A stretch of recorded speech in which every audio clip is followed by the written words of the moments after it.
तर पहिली गोष्ट एक ठरवा की ती आपल्याला आवडते का. आपण पूर्ण तन मन धनाने त्यात उतरू शकतो का. आपली सगळी क्षमता त्यासाठी वापरणार आहोत का. ध्येयापर्यंत पोहोचल्याशिवाय मी माघार घेणार नाही. ध्येयापर्यंत पोहोचल्याशिवाय मी माघार घेणार नाही.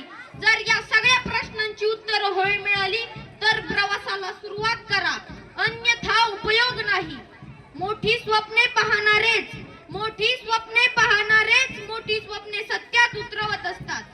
हमें अपने जीवन में हमेशा कोशिश करते रहना चाहिए, क्योंकि क्या पता कौन सी कोशिश कामयाबी का रास्ता खोल दे. नमस्कार, माझे नाव प्रसिंजित विनोद जाधव, इयत्ता 6वी, जिल्हा परिषद प्राथमिक शाळा सारोळे.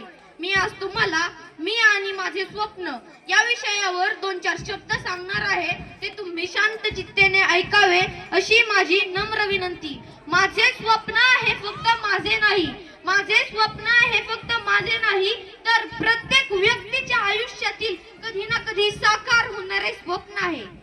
प्रत्येकाला आपापल्या आयुष्यात काही ना काहीतरी व्हावेसे वाटते.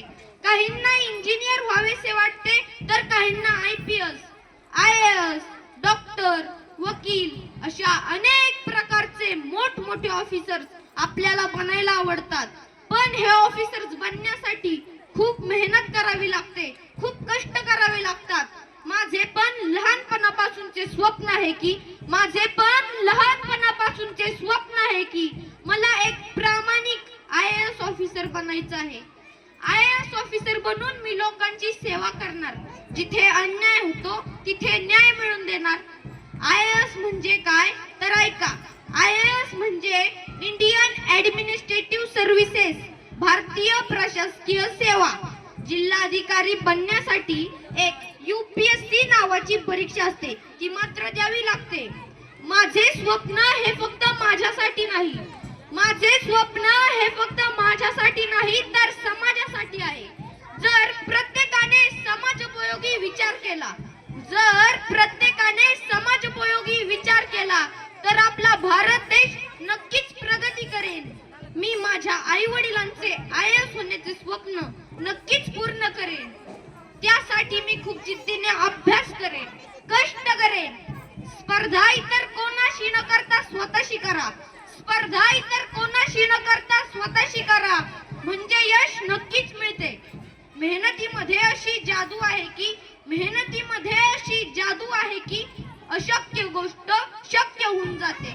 मला माहित नाही की माझ्या समोर किती अडचणी येतील, पण त्या अडचणीला सामोरे जाण्यासाठी मला चौफेर ज्ञानाची आवश्यकता हवी.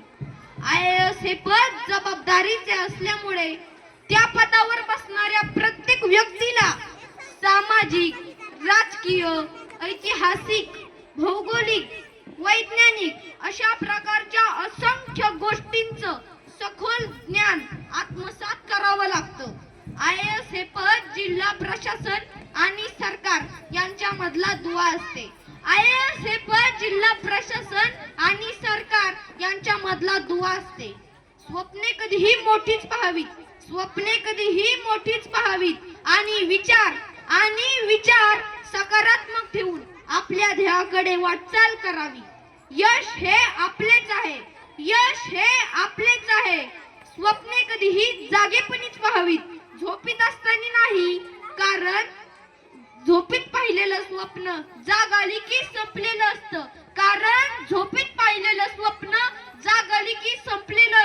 आणि जागेपणी पाहिलेलं स्वप्न कायम डोळ्यासमोरच असतं. म्हणून म्हणतो बड़े सपने वही देखते हैं जिसके हौसले बुलंद होते हैं. मला या मंचावर बोलण्याची संधी दिल्याबद्दल मी तुमचे मनपूर्वक आभार मानतो. जय हिंद, जय महाराष्ट्र, धन्यवाद.